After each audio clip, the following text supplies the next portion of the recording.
The DC Universe is home to some of the most beloved teams in all of comics. Whether it's the Justice League, the Teen Titans, the Green Lantern Corps, or the Suicide Squad, there's no shortage of incredible ensembles within DC's ever-expanding world. And yet, if I were to name my favourite team of heroes in this entire universe, despite my fondness for many of the groups I've just mentioned, they wouldn't be my immediate answer. Instead, my answer would be the Doom Patrol. The Doom Patrol have carved out an interesting niche in the modern superhero landscape. Created by Arnold Drake, Bob Haney and Bruno Premieri in 1963, this unlikely team of heroes have endured for over 60 years, despite never topping the sales charts and frequently flirting with cancellation. After quite literally being killed off by their own creators, the Doom Patrol simply refused to die, and after an unexpected resurgence in the late 1980s, have entrenched themselves as one of DC's most beloved ensembles, a home to some of the industry's rising stars,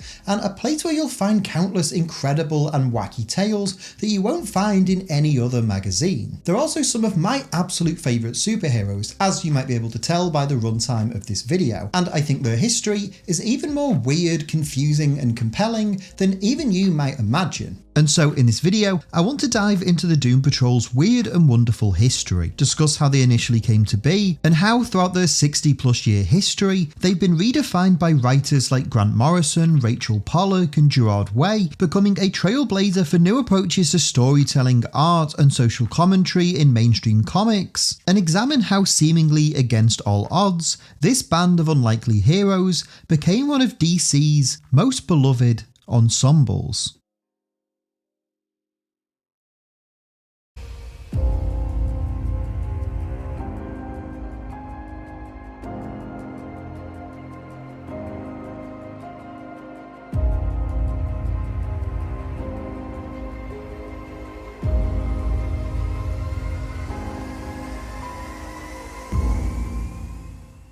Before we continue though, just a quick reminder to leave a like on this video if you enjoy it, and subscribe to Owen Likes Comics so you don't miss out on any future videos. To understand the historical significance of the Doom Patrol and why I think they're such an incredible team, it's first worth overviewing the history of how they were brought to the printed page, as well as how their original creators killed them off within 5 years of their debut. The Doom Patrol first appeared in the pages of My Greatest Adventure number 80 from April of 1963, brought to life by the trio of Arnold Drake, Bob Haney and Bruno Premieri. Now, My Greatest Adventure was an anthology series launched by DC in 1955, and throughout its lifespan told a whole host of different genres of stories. However, with DC experiencing a superhero renaissance in the early 60s, thanks to the reintroduction of characters like the Flash and Green Lantern, as well as introducing the Justice League in 1960, the company sought to use the My Greatest Adventure series as a vehicle to introduce yet another team of costume crime fighters. As such, DC instructed Arnold Drake to create a new team of costume heroes that could become a regular fixture in the series. Speaking with sequential Tart, Drake recalled this conversation and how the Doom Patrol came to life, stating, Murray Boltinoff, the editor, came to me one day, or I went to him one day, and he said, "We're having a lot of trouble with My Greatest Adventure. It's starting to lay an egg. The era of the superhero has taken over completely. My Greatest Adventure has ordinary heroes. We need some kind of superhero to punch it up." So I said okay, went out and came back a couple hours later with the basic idea about the man in the wheelchair who is the great brain and runs this group of superheroes who hate being superheroes. That was the new aspect. That was the thing that made Doom Patrol different. These people hated being superheroes. Alongside co-writer Bob Haney and artist Bruno Premieri, Drake unveiled the Doom Patrol, comprised of Elastigirl, Automaton, later renamed Robot Man, Negative Man, and their leader Niles Calder, aka the Chief. From their debut appearance, the Doom Patrol immediately stood apart from the usual superhero books that dominated newsstands. While they did wear matching costumes and each possessed unique abilities, they lacked the pomp and circumstance of other groups like the Justice League. Instead of filling readers with a sense of awe and fantasy, these characters were tragic figures, individuals whose previous lives had been turned upside down as a result of gaining their powers. Elastigirl was a Hollywood actress whose body was mutated after being exposed to a poisonous gas, causing her to expand and shrink all of her body parts at will. Negative Man was a test pilot who crashed into a field of cosmic radiation, causing him to bond with an alien spirit, and Robot Man was a race car driver who, after a tragic accident, had his brain transferred into an android body. In addition to this, the Doom Patrol's early adventures saw them encounter numerous weird and unusual foes, from the Eternal General Immortus, the Brotherhood of Evil, a group of villains led by a disembodied brain and his gorilla servant, and the bizarre shapeshifter Animal Vegetable Mineral Man. Almost immediately from their first appearance,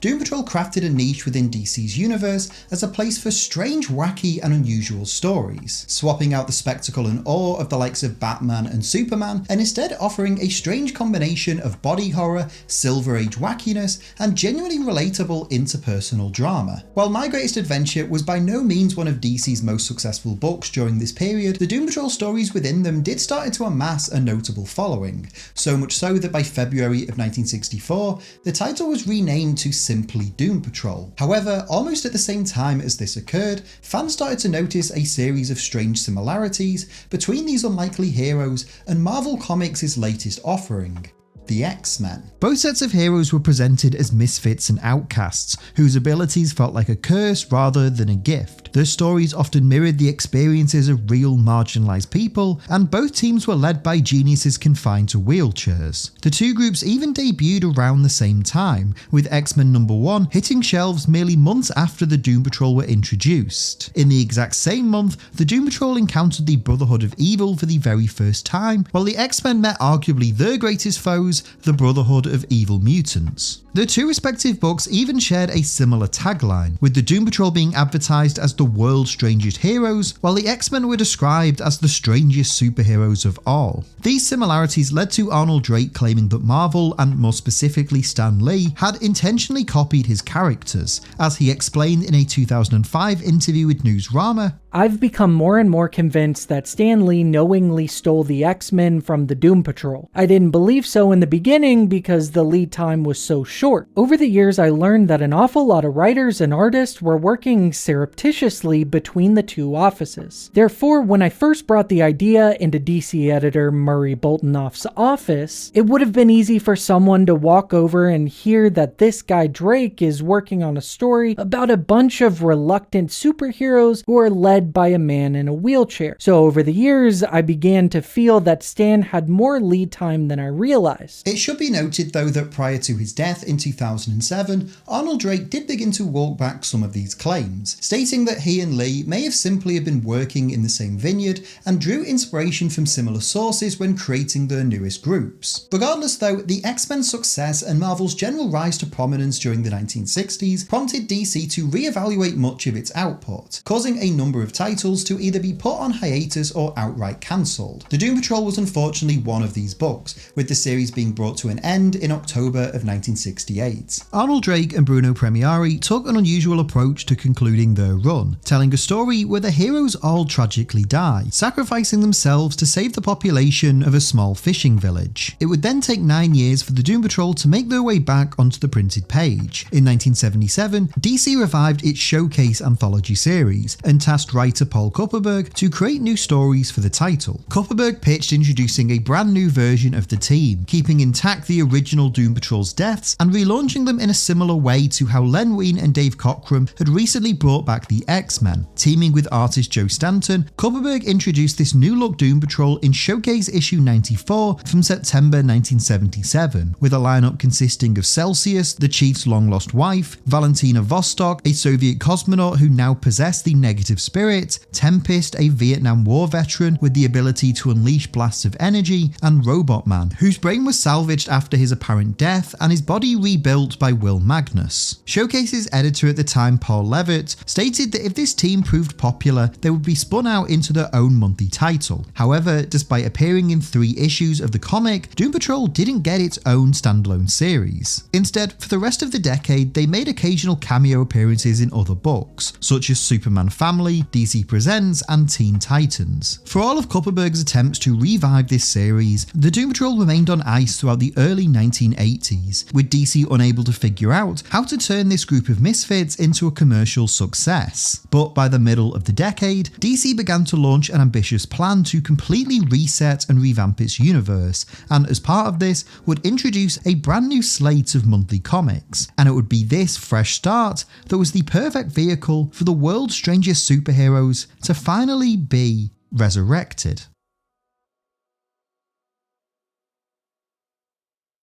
Following the events of Crisis on Infinite Earths, a brand new DC universe was unveiled, and as part of this reboot, the company sought for a wide array of new comics to help flesh out every corner of this brand new continuity. As a result, Paul Kupperberg once again pitched reviving the Doom Patrol, believing that this relaunch could be more successful as he would be able to use several of the original characters killed off in Drake's final issue. Henceforth, a new ongoing Doom Patrol series would begin in October 1987, written by Kupperberg with art by Steve Lightle. The debut issue focused on Robot Man, Celsius and Tempest discovering that the Chief is alive, with Negative Man and Elastigirl also rejoining the ensemble, alongside new characters like Lodestone, Karma and Scourge. But almost as soon as this new series began, it immediately ran into issues. Steve Lightle quit the book after just 5 issues, citing creative differences with Kupperberg and dissatisfaction with the writer's scripts. He was then replaced by Eric Larson, an up-and-coming artist whose style proved somewhat polarising amongst fans. Coupled with this, longtime Doom Patrol readers grew dissatisfied with Kupperberg's direction, feeling it was too much of a conventional superhero comic and not the dysfunctional outcast battling a strange array of foes that had defined Arnold Drake's original version of the team.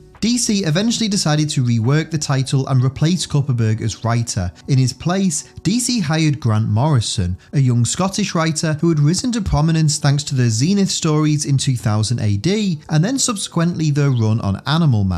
Recalling their initial vision for the Doom Patrol series, Morrison told Jeffrey Klein that, "I approached Doom Patrol the way I do all my revamp projects. What's it about? What was the intention of the original creators? How can that intention be revitalised with contemporary concerns and made to speak to a new generation of readers in words they'll understand? Given that the Doom Patrol characters were described as the world's strangest superheroes, I felt it was essential to really honour these origins in the arena of the bizarre and freakish. It was the thing that set them apart from other teams. And so my own idea for the world's strangest heroes was to expose them to ideas and images I found strange, edgy, or unusual." As part of this overhaul, Kupperberg worked with Morrison to transition Doom Patrol into the new writer's direction, killing off specific characters not in Morrison's plans and setting up the new status quo. As a result, Kupperberg's final issues, combined with the 3-issue crossover series Invasion, saw the deaths of Celsius and Scourge, Negative Woman being depowered and Lodestone becoming comatose. With these changes made, issue 19 served as a soft reboot of the Doom Patrol title, with Morrison and new artist Richard Case immediately displaying a unique approach for the series. Their debut issue focused on the Chief reassembling the group after the events of Invasion, with Robot Man having been once again rebuilt by Will Magnus, and Larry Traynor regaining his negative spirit, though this time merging with his doctor Eleanor Poole to become the agender cosmic entity Rebus. These two mainstays were joined by a new character, Kay Chalice, aka Crazy Jane, a young woman with dissociative identity disorder, causing her to have 64 unique identities, each with their own abilities. These core members would be joined by Dorothy Spinner, a character briefly introduced by Kupperberg in issue 14, Joshua Clay, the former Tempest, now serving as the group's doctor, Flex Mentallo, a Charles Atlas-style strongman and the man of muscle mystery, and Danny, a sentient genderqueer street that later becomes the group's base of operations.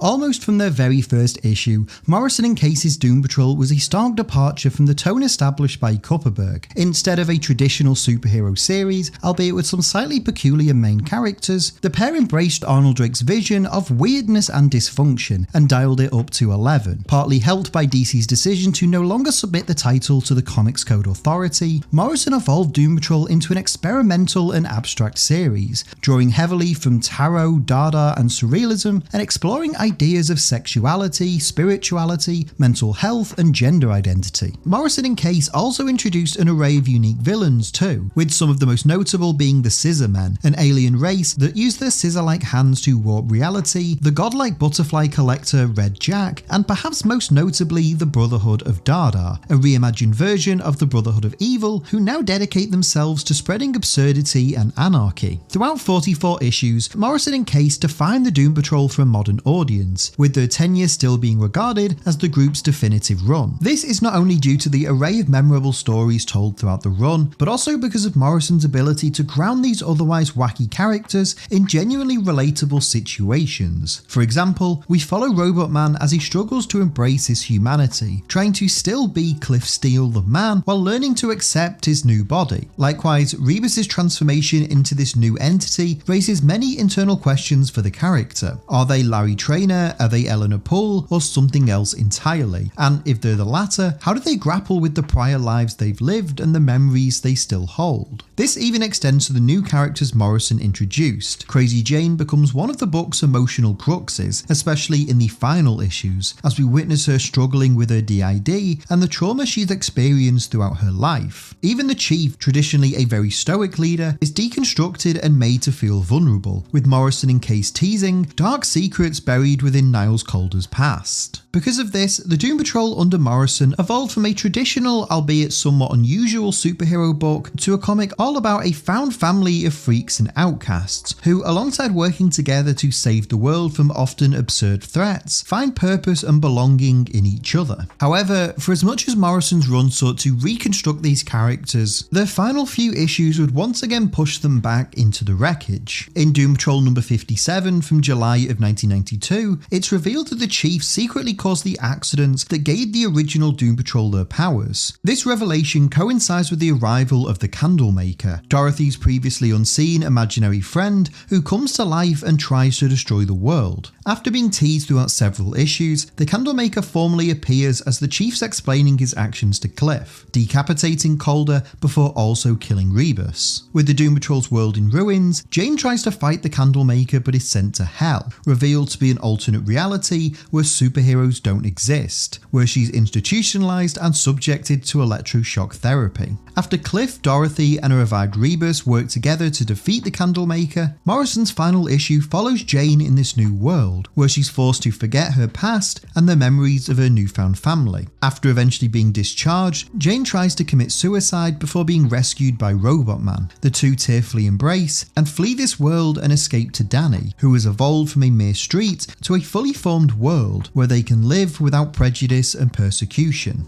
As the supposed real world presumes Jane to be dead, the closing moments of Morrison and Case's run see her and Cliff travel to their new home. As the captions simply state, "There is a better world, there must be." Much like the characters within the series itself, the Doom Patrol title had always struggled to find its identity and place within the larger DC universe. Its history up until this point was largely one of unfulfilled potential, a genuinely brilliant idea never quite able to sustain itself long enough to gain the readership a series like this deserved. And yet, by the time Morrison departed the book in January of 1993, the Doom Patrol had firmly established itself as a cult favourite and one of the most exciting books in all of mainstream comics. Although the series still wasn't a regular bestseller, it had become fondly appreciated by both fans and critics as a book that frequently pushed the envelope of what a superhero series can be and the themes and ideas that writers could tackle within them. This, coupled with the new status quo and now fan favourite characters that Morrison had introduced, meant that the Doom Patrol had an exciting future for perhaps the first time since their inception. Despite Morrison leaving their story somewhat open-ended, DC were keen to continue the Doom Patrol series under a new writer, hoping to find someone who could not only build off Morrison's status quo, but continue to cement the Doom Patrol as one of DC's most unusual, yet beloved, teams.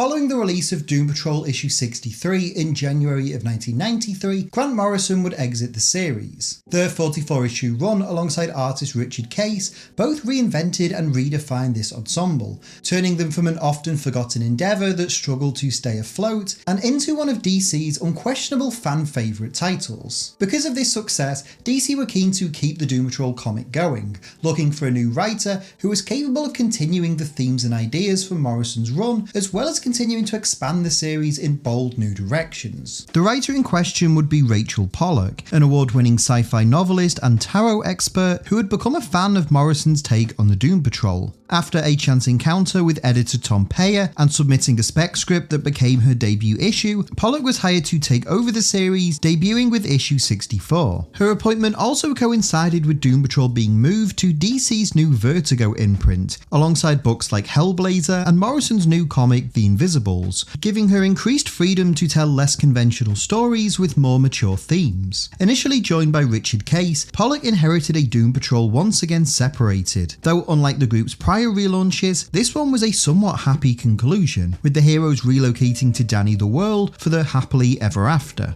Discussing her approach when taking over Doom Patrol, Pollack told the Comic Journal that, "I was so impressed with what Grant did and how they revived Doom Patrol, and basically I did a version of that, playing with what they did in a different kind of way. What you were supposed to do in the male-dominated comics field was either slavishly copy the previous person or just destroy him. I revered what Grant did, but I wasn't going to do the same thing. So it was this middle ground of taking off from what they did, but not junking it." As such, Pollack selected a handful of existing characters to feature in her run, and left the others to remain on Danny. These were Robot Man, Dorothy, and the Chief, revealed to have survived his fight with the Candlemaker and kept alive as a disembodied head. Joining this trio would be Kate Godwin, aka Coagula, the first trans superhero in DC Comics, who gained the powers of molecular reconstruction after a sexual encounter with Rebus. This New Look Doom Patrol relocated to Violet Valley's Rainbow Estates, and were later joined by other new characters, such as the Inner Child and the Bandage People. Throughout Pollack's run, many of the themes dominant throughout Morrison's time on the series were continued and expanded upon, particularly the series' focus on gender identity and spirituality. Via the introduction of Coagula, as well as Cliff's continued struggle with accepting his body, Pollack made Doom Patrol's themes of trans rights more overt, pulling from her own lived experience while also incorporating a more prominent religious aspect, incorporating elements from Judaism and Kabbalah. Richard Case stayed on as artist until issue 66, and was then replaced by Ted McKeever, who gave the book a much more abstract visual identity. McKeever and Pollack remained on the title until Doom Patrol's cancellation in February of 1995. Their run ended in emotional fashion, after Dorothy, who had become an integral part of the group, used her powers of imagination to fix Cliff's brain, which had grown to be almost entirely robotic. The team are rocked by the death of the Chief, who willingly chooses to pass away after entering the Tree of Life, leaving Robot Man, Dorothy, and Coagula alone once again, and now free to forge their own future. Although DC did eventually cancel the comic in 1995 due to declining sales, Pollack's tenure is often regarded by fans as an all-time great era for the Doom Patrol. Her 2-year run not only built off the success established by Morrison and Case, but took its high concept and experimental elements to their logical conclusion, turning the book's queer subtext into the text itself, and infusing the story with many of her own lived experiences. In many ways, Rachel Pollack's Doom Patrol is a series years ahead of its time, and in a cruel twist of fate, after this cancellation, the group wouldn't resurface on the printed page until the new millennium. In 2001, the Doom Patrol was finally relaunched with the new creative team of John Arcudi and Tan Nguart. This run lasted for 22 issues and was a notable departure from the tone established by Morrison and Pollack, due to DC allegedly preventing Arcudi from featuring characters like Rebus and Crazy Jane. The writer first introduced an all-new corporate Doom Patrol put together by billionaire Thayer Jost, comprised of Metamorpho, Elongated Man, Beast Boy, and Dr. Light, who were later confronted by a rival underground group formed by Robot Man and featuring all new characters. This Robot Man is eventually revealed to be an imposter, with the new Doom Patrol finding and reassembling the original version. With Cliff back, the corporate Doom Patrol disband and Jost agrees to fund the new ensemble, all while striking a secret secret deal with Robot Man. This deal is explained in Arcudi and Tan's final issues, as we learn that Dorothy is in a coma and Just is paying her medical bills. We learn that after the Chief's death, Robot Man and Coagula attempted to reunite Dorothy with her birth family, causing her to unleash a psychic outburst, killing Kate and leaving herself comatose. The final issue of this run sees an emotional Cliff say goodbye to his friend, as Dorothy's life support is switched off while his new Doom Patrol disbands, leaving him alone once again.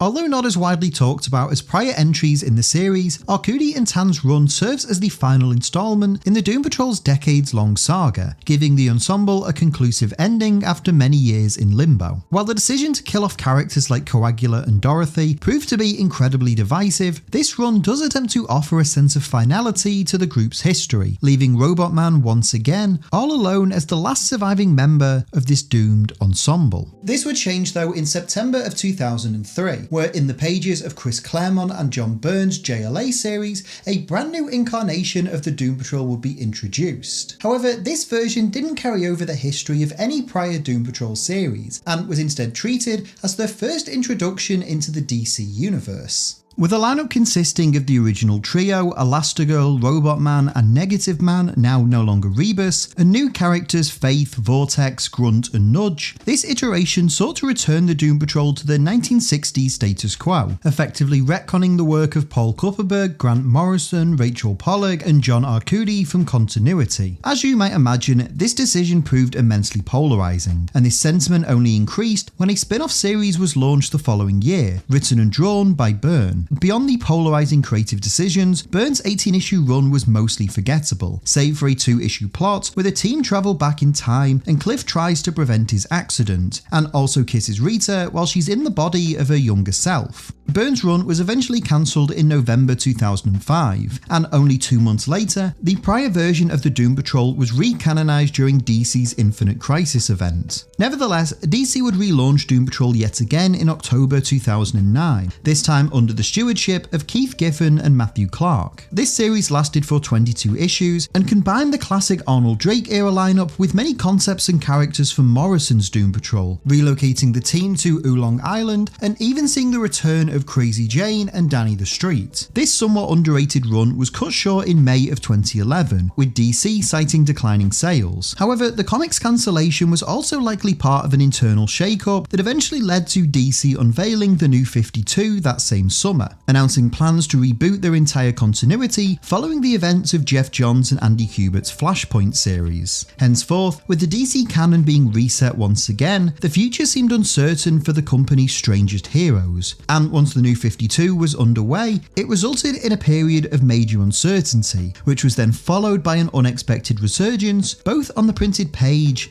and the small screen. The New 52 was designed to be a fresh start for DC. Much like Crisis on Infinite Earths several decades earlier, the idea was essentially to wipe the slate clean, resetting the company's long-running status quo and taking many of their most popular heroes back to basics. As per the name, this relaunch was coupled with 52 brand new monthly titles, and despite the wide array of characters that got books during this period, the Doom Patrol were initially nowhere to be found. The group would eventually debut during the Forever Evil crossover event, where they battled the villainous crime syndicate from Earth 3. Now, this incarnation resembled Paul Kupperberg's 1977 and 1987 revivals, featuring Celsius, Karma, Scorch, Tempest, and Negative Woman. This version of the Doom Patrol wouldn't survive the events of Forever Evil though. As a result, the Chief is forced to reassemble the old lineup, leading to the return of Robot Man, Elastigirl and Negative Man in Justice League number 32. Here, Calder tasks the Doom Patrol with capturing Jessica Cruz, who had obtained the Power Ring from Earth 3, resulting in a showdown between the team and the Justice League. This storyline concludes with the Doom Patrol seemingly disbanding, after Lex Luthor reveals that the Chief caused the group's accidents and that former members Celsius and Tempest faked their deaths to escape from Calder. This hiatus would last until 2016, when DC launched a brand new publishing initiative called Young Animal, alongside editor Jamie Rich and writer Gerard Way. Rich and Way launched a variety of new comics that sought to embrace the weird and wonderful corners of superhero storytelling, featuring both brand new characters and old favourites like Cave Carson and Shade the Changing Man. Young Animal's flagship title, though, was Doom Patrol, with a new monthly series debuting in September 2016, written by Way with art by Nick Derrington. Before explaining the plot of this series, I should explain the long history that Gerard Way has with these characters. Although he's likely best known as the lead singer and songwriter of My Chemical Romance, Gerard Way grew up with aspirations of being a comic book writer. He published his first book on Raven's Wings at age 16, and even worked as an intern for DC Comics. In 2007, he returned to comics to write The Umbrella Academy for Dark Horse alongside artist Gabriel Barr, a surrealist found family book about a group of superhero misfits heavily inspired by his love of Morrison's Doom Patrol.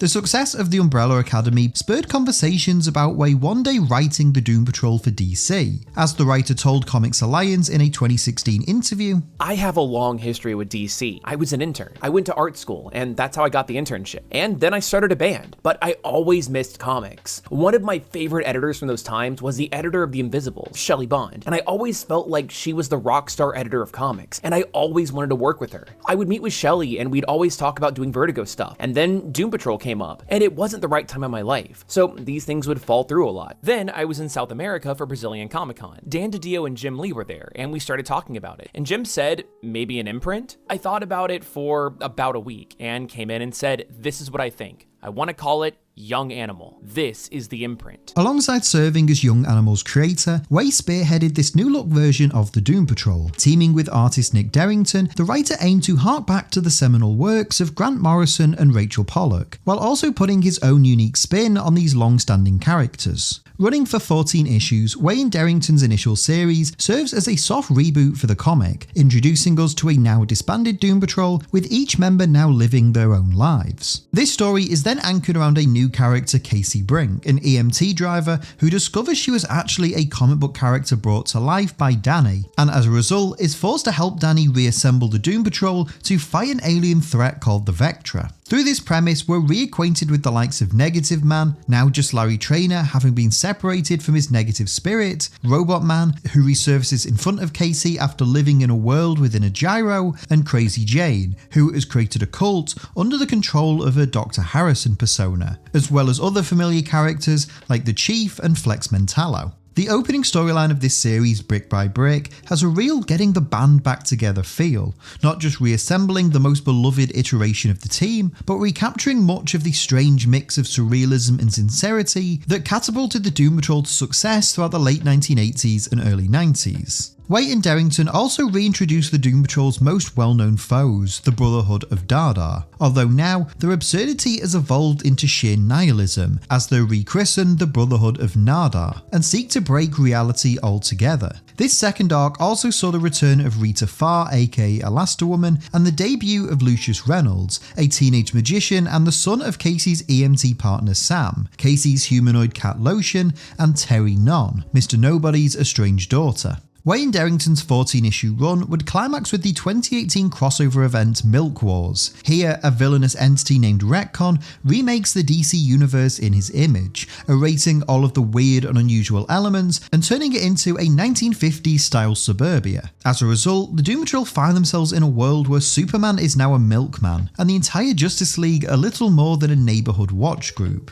The Doom Patrol, alongside Flex Mentallo, Mother Panic, Cave Carson, and the other stars of the Young Animal imprint, are forced to stop retcon and restore reality with all of its peculiarities in tow. The events of Milk Wars led to a relaunched Doom Patrol title, with Way now co-writing the series alongside Jeremy Lambert. This 7-issue run, subtitled Weight of the Worlds, adopted a more episodic structure than the previous series, showcasing a wide array of foes for the team to battle, all while exploring each hero's past, trauma, and insecurities. Weight of the World culminates with Casey returning to her comic book form, Larry releasing his negative spirit and instead becoming the chipper Positive Man, and Robot Man temporarily becoming human again, before trying to save the galaxy and transforming into a living planet before being subsequently reborn as a baby. This baby is then adopted by Jane, who assumes the role as the new chief and leader of the Doom Patrol, fulfilling her arc started in Grant Morrison's debut issue, as she evolves from a troubled youth unable to escape her trauma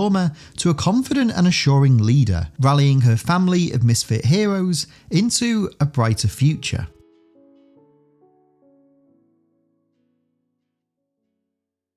After Way, Lambert and Derrington's series concluded in September of 2020, the Doom Patrol once again went on hiatus. During this period, the group did make a handful of appearances in the pages of Mark Waid and Dan Mora's World's Finest comic, and in 2019, the long-awaited big-budget TV series finally aired. Developed by Jeremy Carver initially for the DC Universe app and subsequently moved to HBO Max, Doom Patrol ran for 4 seasons between 2019 and 2023. It primarily adapted storylines and plot points from Grant Morrison and Richard Case's run on the title, but also included a variety of elements from the likes of Rachel Pollack, Keith Giffen, and even Gerard Way. The group's most recent series was Dennis Culver and Chris Burnham's Unstoppable Doom Patrol, which ran for 7 issues between May and December of 2023. This series focuses on Jane having now developed a new alter and becoming the Chief, teaming up with Robot Man, Elastigirl and Negative Man, alongside new characters Degenerate and Beast Girl, to essentially serve as superhero EMTs, locating and saving new metahumans in need of help. This approach doesn't mean notable villains don't appear though. Culver weaves the Doom Patrol history together by reviving classic foes like the Candlemaker and General Immortus, while also bringing the team more firmly into the main DC universe, with the Doom Patrol also encountering the likes of Peacemaker, Green Lantern, and even Batman. At the time of recording, Unstoppable Doom Patrol was the group's most recent ongoing series. However, a major development has occurred during the making of this video. Back in 2022, DC released their annual Pride special, which included cameo appearances from Dorothy and Coagula during a parade sequence. This sparked conversation about the pair's revival. However, in Unstoppable Doom Patrol number 2, released the following year, we see Robot Man visiting Dorothy's grave, suggesting their prior appearance wasn't canon. However, last year, DC Pride, a celebration of Rachel Pollack, was released, and within this anthology comic, Joe Corallo, Ry Hickman, and John Workman told a short story where it's revealed that Kate may still exist within Robot Man's brain, citing a Pollack-era story where they briefly merged bodies, prompting Cliff to enter his own psyche to try and find her. The duo are eventually reunited, and Coagula uses her powers to return them to reality, with Kate officially being revived and brought back into the DC universe. Then in Titans number 26 by John Layman and Max Rayner, released just last week at the time of this video's release, Kate is seen once again as part of the Doom Patrol, appearing alongside the likes of Cliff, Larry, Jane and Rita as they team up with Beast Boy and the Teen Titans. This marked the character's first major appearance in a DC book in 30 years, and restores a vital yet often overlooked piece of the Doom Patrol's history, created by one of the ensemble's most important writers. Having reread literally every issue of Doom Patrol when making this video, in addition to conducting a lot of behind the scenes research,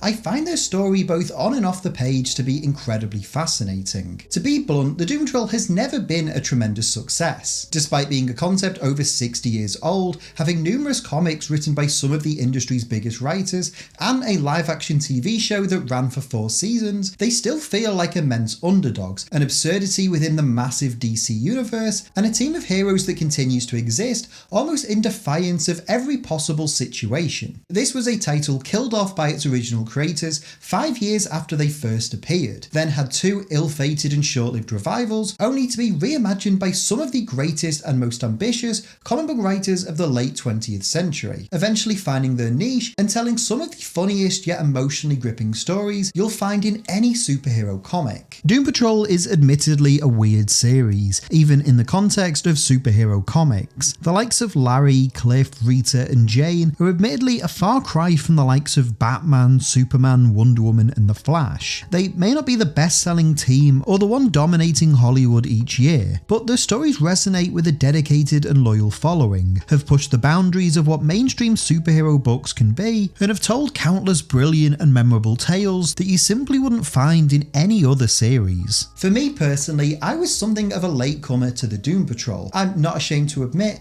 that I wasn't really familiar with this collection of heroes until their TV show started airing in 2019. I absolutely love this show. Not only is it one of my all-time favourite superhero TV shows, but it almost immediately made me fall in love with the likes of Larry Traynor, Cliff Steele, Rita Farr and Kay Chalice, and almost immediately as its first season concluded, I raced to my local comic book shop and picked up as many books about this team as I could. And even now, several years removed from that, the Doom Patrol are still some of my absolute favourite characters from not just DC but comics in general. I think they're incredible, and I really hope that this video either encourages new fans to check their stories out for the first time, or encourages existing readers to go back and revisit some of their old favourites. For as weird and strange as surreal as some of their tales may be, I really do think there's something for everyone, and at least one character that readers will absolutely fall in love with. For anyone wanting specific recommendations, I do agree that Grant Morrison's run is the absolute best of the series. I'm also a huge fan of Rachel Pollack's tenure, and I think reading them both back to back is the perfect way to go, and then maybe supplement that with some more recent runs like the work of Gerard Way and Dennis Culver. At its core, Doom Patrol is a comic about many things. It's a celebration of the oddities, freaks and misfits, and anyone who's ever felt out of place. It's a book that reflects the struggles of many different minority groups and tackles such real-world issues as body dysmorphia, PTSD, mental health and spirituality, all while telling some of the most outlandish tales you'll ever find in a graphic novel. For all of its wackiness, the best Doom Patrol comics never lose sight of the team's ultimate purpose: to celebrate individuality and non-conformity, and to be a place where creators with unique visions can come and tell their stories. And it's this appeal that ultimately drags the Doom Patrol out of the wreckage decade after decade, and has turned them from a short-lived experiment in the 1960s to one of DC's most adored teams. So whenever the Doom Patrol do make the return to the printed page, they'll be certain to push the boundaries of what superhero stories can be, tell fun, wacky and emotional tales, and be escapism and a safe haven to anyone who's ever thought of themselves as strange.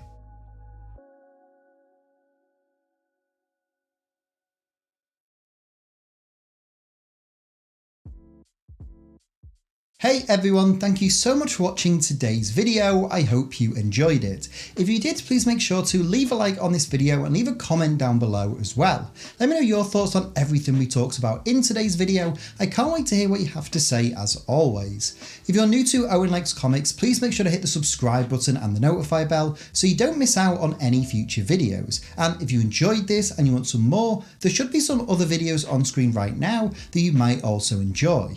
If you want to help support the channel and help me make more videos, you can do so by going over to patreon.com/OwenLikesComics. Or if you just want some more of me, you can follow me on Twitter, Instagram and Blue Sky, just at Owen Likes Comics. But that's all for this video. Again, thank you all so much for watching. I hope you enjoyed it, and hopefully I will see you next time. But until then, take care and keep reading.